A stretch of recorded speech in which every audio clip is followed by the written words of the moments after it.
Mga kaibigan, kung puwersa man ng China, no, ang lulusob dito sa ating bansang Pilipinas, mga tol. Eto na, ganito ang gagawin ng ating mga sundalo kung paano daw nila pasasabugin ang mga dayuhang lumulusob sa bansa, mga tol, no? Dahil nagsagawa sila ng live fire drills, mga tol, sa kanilang isinasagawa exercises kasama ang mga sundalong Amerikano, mga tol.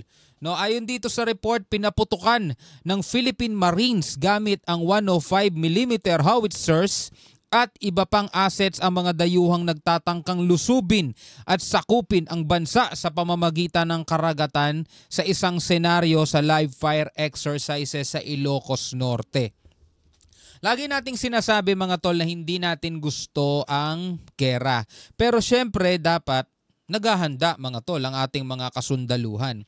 Pero dito sa ating panonoorin, mga tol, magbibigay tayo ng reaction. At kayo pwede kayong sumama sa pagko-comment kung sa tingin nyo ba ito'y makakasapat?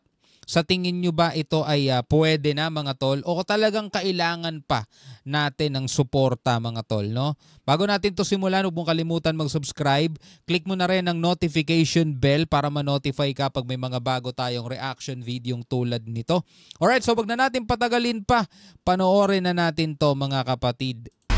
Is it a tropical depression? Storm na yata. No? So nakita ninyo yung weather.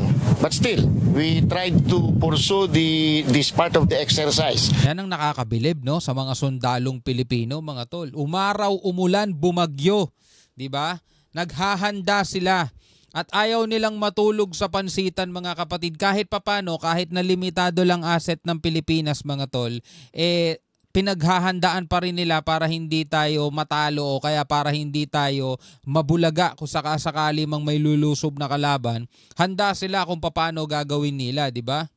Just for us to also see na talagang come hell or high water, we can perform. Sa kabila ng sama ng panahon dulot ng Bagyong Christine, itinuloy pa rin ngayong araw ang literal live fire exercises sa Ilocos Norte. Oo, kasi ang gera naman, mga tol, kahit anong panahon yan, hindi naman titigil ang gera. Teka, stop muna tayo, masama panahon. Ceasefire muna, di ba? Kahit na anong panahon naman yun, pwede magkaroon, mga tol, ng labanan. Kaya dapat, any weather, handa rin ang ating mga kasundaluhan, di ba? Ang senaryo, may dayo ang sasakyang pangdagat na nais dumaong para sakupin ng bansa. Kaya bilang last line of defense sa dagat, para hindi umabot sa pampang ang mga kalaban, didepensa ang Philippine Marines gamit ang kanilang mga assets. The drill is to prevent this inward vessel to be within our territory. Pero real talk lang, mga tol, napapansin natin yung gamit natin na howitzer ay pang-prevent daw sa mga kalaban na gustong dumaong. Parang nakikita ko yung senaryong yun sa mga movie, di ba? Mga sinaunang movie na mga war, di ba? Yung mga nakasakay na sila sa mga rubber boat o kaya sa mga maliliit na bangka, kasi syempre hindi naman pwede mga malalaking barko nang dadaong, gagasgas na yun . So magde-deploy yun, mga nakasakay na sundalo na yun, di ba? So bago pa man makalapit, tinitira na nila, mga tol. Pero kasi sa panahon ngayon, mga tol, 2024, parang hindi na gano'n ang labanan ngayon, no? Hindi na siya mano-mano, hindi na tao-tao, di ba? Siguro ang unang-unang gagawin ng mga kalaban, mga tol, is magpapalipad muna sila at alam mo yun, titirahin muna nila yung depensa. Ito lang mga tol, di ba? Kasi sa bagay may kasama naman tayong US kung sakasakali . Pero kasi yung napanood nating video nung nakaraan sa Israel, di ba? Ang ginawa ng Hezbollah, nagpakawala ng mga drone. At kahit ang Israel, meron silang tinatawag na Iron Dome pang intercept ng mga rockets o missile, nakakalusot yung mga drone kasi hindi siya na-detect ng maayos nung kanilang radar na pagkakamalang ibon, mas mababa yung thermal, kaya nakakalusot, mga tol. So palagay ko, mga kapatid, paano kapag ang pinalusob mga drone?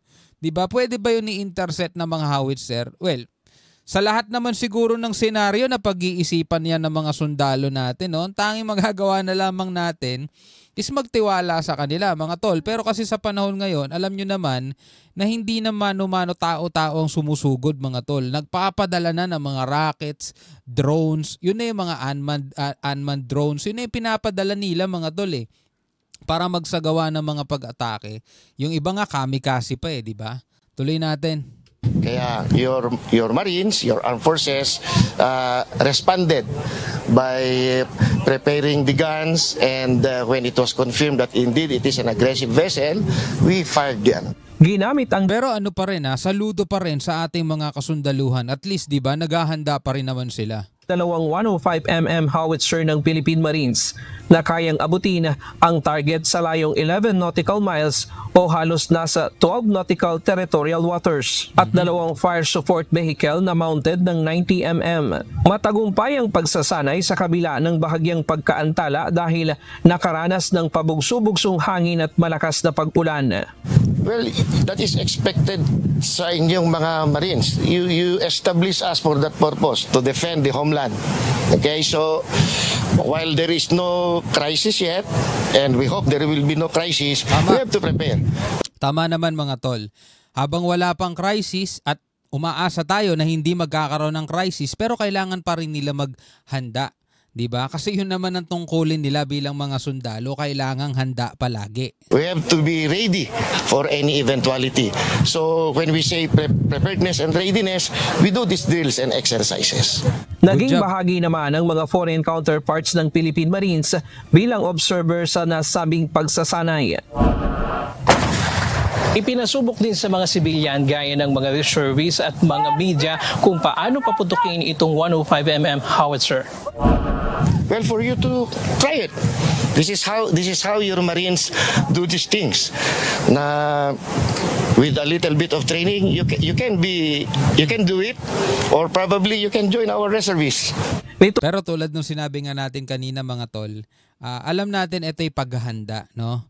Pero sa aktual na senaryong, alam mo yun, nakikita natin, batay sa mga napapanood natin sa ibang bansa, Russia, Ukraine, Israel, laban sa Hezbollah, Hamas, di ba?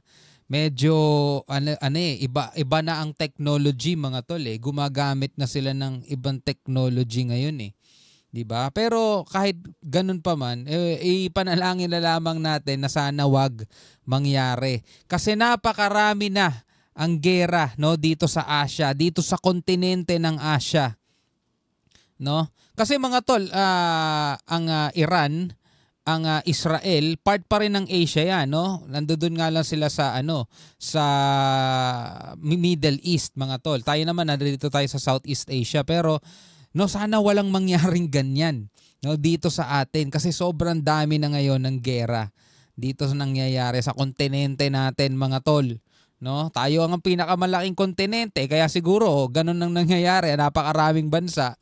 Itong araw ng Linggo, October 20, isinagawa din dito sa 4th Marine Makusog Brigade kasama ang United States Marine Corps at Japan Groups of Defense Force ang Humanitarian Assistance and Disaster Response Exercise bilang paghahanda at pagtugon sa sakuna. Binigyang diin sa pagsasanay ang kahalagahan ng kolaborasyon sa pagitan ng mga ahensya ng pamahalaan gaya ng PNP, PCG, BFP, DRRMO at AFP Reservists, gayon din ang pakikipagtulungan ng maraming bansa sa pagtugon sa mga sakuna.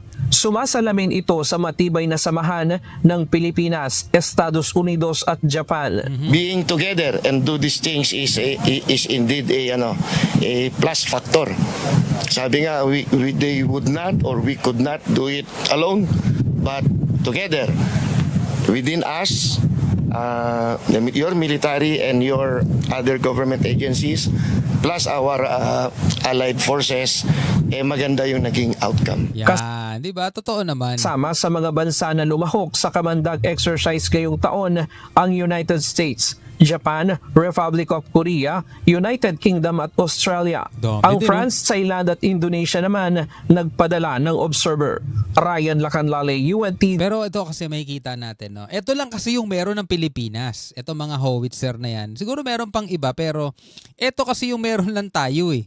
'Di ba? So kahit papaano mga tol, yung mga gamit na meron tayo na gagamit natin o magagamit natin kung sakasakali mang dumating itong mga ganitong pagkakataon. Pero syempre, since meron nga tayo mga kaalyadong bansa tulad na lamang ng Japan, South Korea, 'di ba? Canada, Amerika, malamang sa malamang mas may mga high-tech technology yun na siguro ipapagamit sa atin o ipapadala para magamit, para maipagtanggol yung ating bayan, no?